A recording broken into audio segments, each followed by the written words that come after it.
नमस्कार प्रिय साथियों, एक समय की बात है। एक आदमी एक रास्ते में बहुत तेजी से आगे बढ़ रहा था। तभी अचानक वह दूसरे आदमी से टकरा गया। इस पर वह दूसरा आदमी क्रोधित होकर कहता है, अरे जानवर हो, क्या तुम्हें दिखाई नहीं देता? एक भेड़ की तरह लगातार आगे बढ़ते जा रहे हो। इस पर पहला आदमी कहता है, काश आप जो कह रहे हैं वही सत्य होता, लेकिन दुर्भाग्यवश मैं एक इंसान हूं। उससे पहले आदमी के मुख से यह सुनकर उस दूसरे आदमी का क्रोध शांति हो गया। वह उस पहले आदमी से कहता है, लगता है तुम बहुत दुखी हो, वरना सौभाग्य की बात को दुर्भाग्य ना कहते, क्योंकि एक इंसान का जन्म पाना तो बड़े ही सौभाग्य की बात है। इंसान का जीवन बड़ी कठिनाइयों से मिलता है, और तुम हो कि एक जानवर होना चाहते हो। तभी वह पहला आदमी कहता है, मित्र, क्या आपने कभी किसी जानवर को आत्महत्या करते हुए देखा है? क्या आपने कभी किसी जानवर को किसी दूसरे जानवर को धोखा देते हुए देखा है? क्या आपने किसी जानवर को अपने अतीत या फिर अपने भविष्य के लिए परेशान होते हुए देखा है? ऐसे में इंसान का जीवन भला भाग्य की बात कैसे हो सकती है? इससे अच्छा तो पशुओं का जीवन ही है। हम इंसान तो पशुओं से भी गए गुजरे हैं। उस पहले आदमी की यह सारी बातें सुनकर वह दूसरा आदमी कहता है, लगता है तुम बहुत दुखी हो, तुम्हारे जीवन में बहुत बड़ी समस्या आ पड़ी है। यदि ऐसा है तो तुम्हें इसका समाधान साधु के पास मिल जाएगा, तो वहां जाओ। तभी पहला आदमी कहता है कि कौन है? क्या कोई साधु है, महात्मा है, ऋषि मुनि है, पंडित है? अगर वह इनमें से है तो इनमें से कोई भी मेरी मदद नहीं कर सकता। मैं ऐसे कई लोगों से मिल चुका हूं और इनके पास मेरी समस्या का कोई समाधान नहीं है। इस पर वह दूसरा आदमी कहता है, वह इनमें से तो नहीं है, लेकिन वह क्या है यह मैं भी नहीं जानता। बस मैं इतना ही जानता हूं कि जो भी उनके पास जाता है उनकी सभी समस्याओं का समाधान वह बड़ी सरलता से कर देते हैं। जो भी उनके पास आता है वह अपने साथ वहीं पर छोड़कर चला आता है।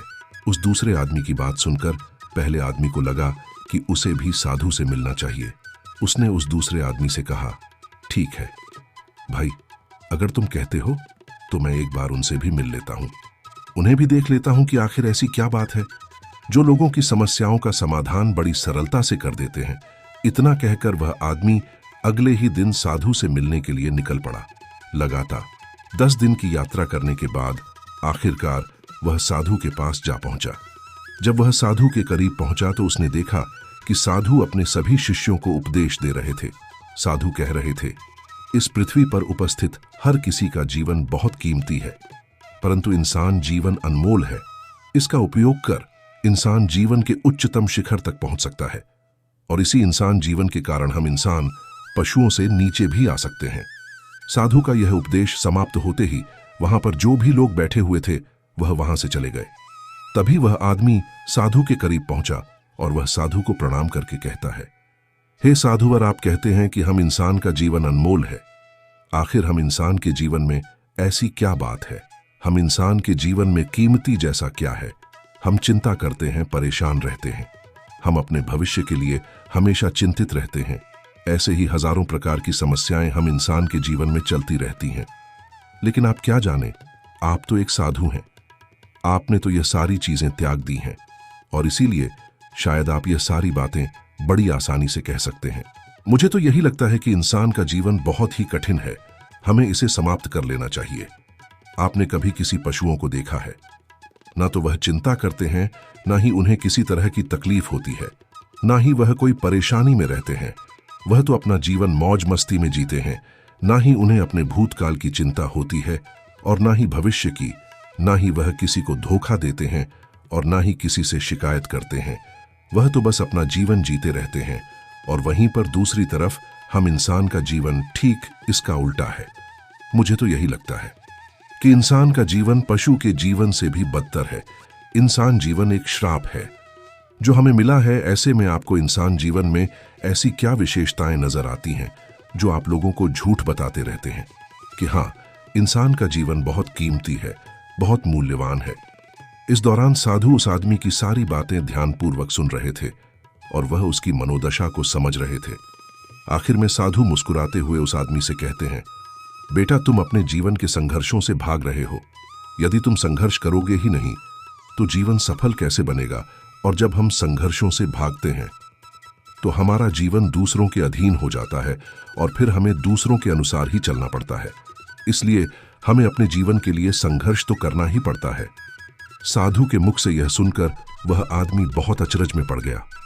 उसने तुरंत ही साधु को प्रणाम किया, उनके चरणों में जा गिरा और उनसे कहने लगा है, हे गुरुदेव, आपको कैसे पता चला कि मैं अपने जीवन में संघर्षों से भाग रहा हूं, उनसे बचना चाहता हूं। मेरे जीवन में जब भी कोई समस्या खड़ी होती है तो मैं उसका सामना नहीं कर पाता, बल्कि मैं उसे छोड़कर भाग जाना चाहता हूं। आगे साधु उस आदमी से कहते हैं, तुम्हें लगता है कि पशुओं का जीवन हमसे लाख गुना अच्छा है, क्योंकि वह अपना जीवन खुद समाप्त नहीं कर सकते, क्योंकि वह किसी को धोखा नहीं देते और ना ही आने वाले भविष्य की चिंता करते हैं। इसका मतलब यह तो नहीं कि पशुओं के जीवन में कोई संघर्ष नहीं है। पशुओं के जीवन में तो जन्म से लेकर मृत्यु तक संघर्ष ही होता है। जब वह छोटे होते हैं तो उनकी जान को खतरा होता है। वे अपनी जान बचाने के लिए संघर्ष करते हैं। जैसे जैसे बड़े होते हैं तो उन्हें अपना पेट भरने के लिए संघर्ष करना पड़ता है, फिर चाहे उनके सामने कोई भी क्यों ना हो, फिर चाहे उनके सामने कितनी भी बड़ी परिस्थितियां क्यों ना हो, वे संघर्ष करने से कभी पीछे नहीं हटते। लेकिन हम इंसान छोटे छोटे संघर्षों से डर जाते हैं। अगर हम उन पशुओं की तरह अपने जीवन में संघर्ष करने लगे तो इंसान का जीवन अपने आप ही सफल हो जाएगा। इतना संघर्ष अगर एक इंसान अपने जीवन में कर ले तो वह जो चाहता है वह कर सकता है, उसे पा सकता है। और जबकि इतना संघर्ष करने के बाद भी वह पशु अपने जीवन में कुछ भी नहीं कर पाता, बनते वास्तविकता तो यही है कि बिना संघर्ष के कोई जीवन है ही नहीं। बिना संघर्ष के हमारा जीवन चल ही नहीं सकता। फिर चाहे कोई राजा हो या भिखारी, सबके जीवन में संघर्ष तो है ही। जो भी इन परिस्थितियों के खिलाफ संघर्ष नहीं करता, फिर चाहे वह मानव हो या पशु, उसका नष्ट होना तय है। इस पर वह आदमी कहता है, हे गुरुदेव, क्या आप मुझे कोई ऐसी चीज दे सकते हैं जिससे मेरे जीवन के सारे संघर्ष हमेशा हमेशा के लिए मुझसे दूर हो जाए। मेरी सारी चिंताएं, सारी समस्याएं, सारी परेशानियां हमेशा हमेशा के लिए खत्म हो जाएं और मेरा जीवन हमेशा हमेशा के लिए सुखमय बन जाए। उस आदमी की यह बात सुनकर साधु एक बार फिर से मुस्कुराने लगे और उस आदमी से कहते हैं, बेटा, मैं तुम्हें वह चीज तो नहीं दे सकता, लेकिन हां, मैं तुम्हें वहां तक पहुंचने का रास्ता जरूर बता सकता हूं। यदि तुम वहां तक पहुंचने का संघर्ष कर लो तो तुम वहां तक पहुंच ही जाओगे और तुम्हें वह चीज मिल जाएगी। लेकिन मेरी एक बात और याद रखना कि इसका अर्थ यह भी नहीं है कि इसके बाद से तुम्हारे जीवन में परेशानियां या फिर समस्याएं आनी बंद हो जाएंगी। तुम्हारे जीवन में परेशानियां और समस्याएं तो आती ही रहेंगी, लेकिन उनका प्रभाव तुम पर बहुत कम हो जाएगा। तुम्हारे जीवन में दुख और समस्याएं तो आएंगी, लेकिन वह तुम्हें छू नहीं पाएंगी। और ऐसी अवस्था में चाहे तुम्हें कोई कितना भी दुख देने का प्रयास क्यों ना करे, तुम्हें चाहे कोई कितना भी धोखा देने का प्रयास क्यों ना करे, तुम्हें कभी भी धोखा नहीं मिलेगा। सब कुछ तुम्हारे पास ही होगा, लेकिन फिर भी वह तुमसे दूर रहेगा। साधु की यह बात सुनकर आदमी साधु के सामने दोनों हाथ जोड़कर साधु से कहता है, हे गुरुदेव, बताइए वह चीज क्या है और मुझे कहां मिलेंगी। मैं उस चीज को पाने के लिए कुछ भी कर सकता हूं। मैं अपना पूरा प्रयास लगा दूंगा, लेकिन उस चीज को हासिल करके ही दम लूंगा।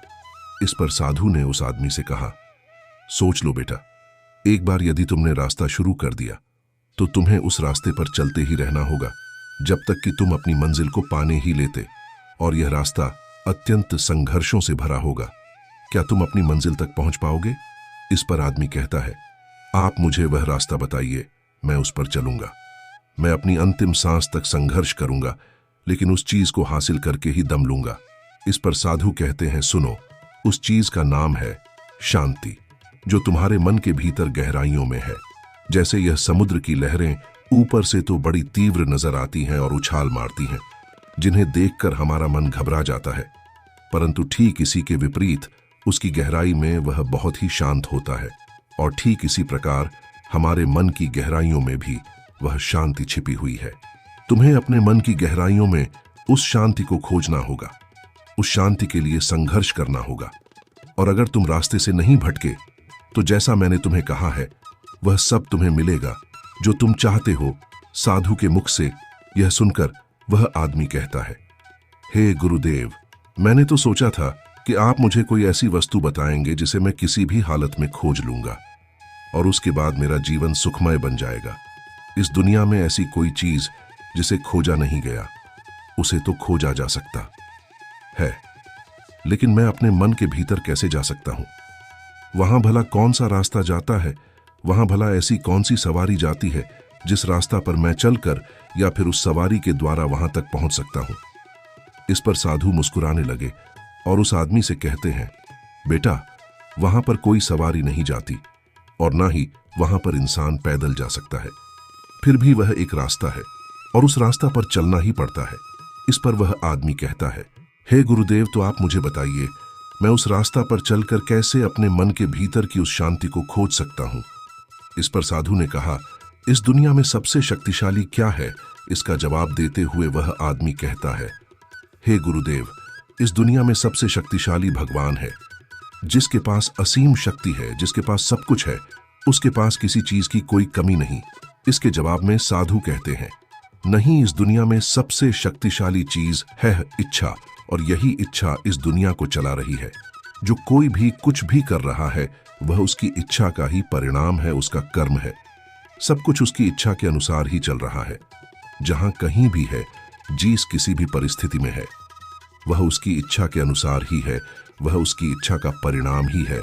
अपनी इच्छा के बल पर इंसान इस जीवन में कुछ भी कर सकता है, लेकिन एक वास्तविकता यह भी है कि इंसान अपनी इच्छा पर नियंत्रण नहीं कर पाता, जिस कारण उसके जीवन में वह सब भी घटित होता रहता है जिसकी वह चाहत नहीं रखता। हमारे मन की बुरी इच्छाएं हमारी तरफ बुरी चीजों को खींचती है। इसलिए इच्छा बहुत सोच समझकर करनी चाहिए। हमें अपने जीवन में क्या चाहिए, यह केवल हम अपनी इच्छा से ही निर्धारित कर सकते हैं।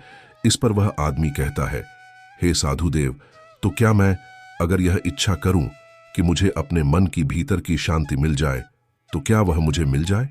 तभी साधु कहते हैं, बेटा, इस दुनिया में सबसे शक्तिशाली इच्छा अवश्य ही है, परंतु फिर भी इंसान ना जाने अपने जीवन में तरह तरह की इच्छाएं पालता है, लेकिन वह सारी इच्छाएं उसकी पूर्ण नहीं हो पाती। हो क्यों?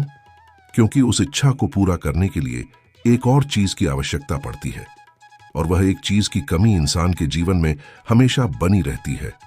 क्या तुम उसके बारे में जानते हो? इस पर वह आदमी कहता है, नहीं साधुदेव, मैं नहीं जानता। वह क्या चीज है? तभी साधु कहते हैं, बेटा, संकल्प के बिना इच्छा व्यर्थ है। संकल्प के बिना तुम चाहे कितनी भी बड़ी इच्छा क्यों ना कर लो, लेकिन वह कभी पूरी नहीं हो सकती। संकल्प जितना मजबूत होगा, तुम्हारी इच्छा भी पूरी होने की संभावना उतनी ही अधिक होगी, और संकल्प जितना कमजोर होगा, तुम्हारी इच्छा भी उतनी ही कमजोर होगी। इस पर वह आदमी साधु से कहता है, हे साधु महाराज, तो इसका अर्थ यह हुआ कि यदि मुझे शांति पाने की इच्छा है और मैं इसे पाने के लिए दृढ़ संकल्प करूं, तो क्या मुझे वह शांति मिल जाएगी? तभी साधु कहते हैं, बेटा, संकल्प भले ही इच्छा को शक्ति प्रदान करता है, परंतु इच्छा और दृढ़ संकल्प होने के बाद भी आदमी अपने मंजिल तक पहुंच नहीं पाता, क्योंकि वह राह में भटक जाता है और फिर थक कर वह अपने संकल्प को त्याग देता है और अपनी इच्छाओं को छोड़ देता है। क्या तुम जानते हो ऐसा क्यों होता है? इस पर वह आदमी कहता है, हे साधुदेव, मैं आपकी बातों को समझने का बहुत प्रयास कर रहा हूं, लेकिन मुझे आपकी सारी बातें समझ नहीं आ रही। कृपया करके आप मुझे साफ और स्पष्ट तौर पर समझाने का प्रयास करें। साधु ने उस आदमी से कहा, बेटा, मान लो कि तुम्हें किसी गांव में जाना है और वहां पर किसी आदमी से मिलना है, और तुमने यह दृढ़ संकल्प किया है कि तुम उस आदमी से मिलकर ही रहोगे। तुमने अपना सफर तो शुरू किया, लेकिन काफी वर्षों के प्रयास के बाद भी ना तो वह गांव खोज पाए और ना ही उस आदमी से मिल पाए। तो ऐसे में क्या हुआ? इसके जवाब में वह आदमी कहता है, हे साधु, भला ऐसा कैसे हो सकता है? यदि मैं जीवित हूं और वह आदमी भी जीवित है जिससे मैं मिलना चाहता हूं, और मुझे वह गांव पता है, तो मैं उससे अवश्य ही मिल लूंगा। तभी साधु कहते हैं, बेटा, तुम्हें उस गांव का नाम पता है और तुम्हें जिसे मिलना है उसका नाम भी तुम्हें पता है, पर तुम्हें यह नहीं पता कि गांव किस दिशा में है। तो ऐसे में तुम कौन सा रास्ता पकड़ोगे और किस रास्ते पर आगे बढ़ोगे? यदि मान लो कि तुमने किसी विपरीत रास्ते को पकड़ लिया, तो क्या वह तुम्हें उस गांव तक ले जाएगा? क्या वह तुम्हें उस आदमी तक मिला पाएगा? इस पर वह आदमी कहता है, इस अवस्था में तो यह कार्य बिल्कुल भी असंभव होगा। इस पर साधु मुस्कुराते हुए उस आदमी से कहते हैं, बेटा, मैं कब से यही तुम्हें समझाने का प्रयास कर रहा हूं। हमारी इच्छा संकल्प होने के बाद भी हमें सही रास्ता का ज्ञान होना आवश्यक है। शांति को खोजने का जो रास्ता है वह ध्यान, और ध्यान भीतर होता है, बाहर नहीं। जब तुम अपने भीतर की शांति को खोजने के लिए ध्यान के रास्ते पर आगे बढ़ो कि अपनी इच्छा की पूर्ति के लिए तुम उस रास्ते पर आगे की ओर बढ़ते चलोगे, तो हो सकता है कि तुम्हारी राह में छोटी छोटी मुसीबतें, दिक्कत या तकलीफ आए, लेकिन तुम्हें उन समस्याओं का सामना करना ही पड़ेगा। तुम्हें उनसे लड़ना होगा, उनसे संघर्ष करना ही होगा, क्योंकि वह रास्ता तुम्हारे लिए बिल्कुल नया है। और पहली बार जब हम किसी रास्ते पर आगे बढ़ते हैं तो हमें यह नहीं पता होता कि अगला पड़ाव क्या होगा और आगे कौन सी कठिनाइयां आने वाली है। हमें तो वहां पर जाने के बाद ही पता चल पाएगा। वहीं पर दूसरी तरफ जो इंसान इन छोटी छोटी दिक्कतों में नहीं फंसता, वह अपने संकल्प पर दृढ़ बना रहता है। अपने जीवन में वह सब कुछ पा लेता है जो वह चाहता है, और अपनी मंजिल पर पहुंचकर उसे असीम शांति भी मिलती है। और जब इंसान अपने लक्ष्य को प्राप्त कर ही लेता है, तब उसे और कुछ पाने की इच्छा नहीं रह जाती। इसी प्रकार यदि तुम भी केवल रास्ते पर आगे बढ़ते रहो तो तुम भी अपने मन के अंदर तक पहुंच जाओगे, और वहां पहुंचने के बाद तुम्हें किसी चीज की कोई आवश्यकता नहीं पड़ेगी। ना ही तुम्हें कोई धोखा दे पाएगा, ना ही तुम्हें कोई लूट पाएगा, और ना ही तुम्हें कोई दुख पहुंचा पाएगा। उस अवस्था में पहुंचने के बाद नहीं कोई मोह, नहीं कोई चिंता, और ना ही कोई समस्या रहे। तुम उस परिस्थिति से बड़ी सरलता से निकल पाओगे। और जब तुम अपने मन की उस शांति को प्राप्त कर लोगे तो तुम एक पशु तो नहीं रहोगे, और ना ही एक मनुष्य रहोगे, बल्कि तुम इंसान से भी और ऊंचा दर्जा प्राप्त कर लोगे। और फिर तुम्हें कोई भी दुख कभी छू नहीं पाएगा। फिर तुम्हें किसी चीज की कोई परेशानी नहीं रह जाएगी, नहीं तो भविष्य की चिंता होगी, और ना ही अपने बीते हुए भूतकाल की। तुम तो बस अपनी शांति में मग्न रहोगे, और तुम्हें किसी प्रकार का दुख कभी छू तक नहीं पाएगा।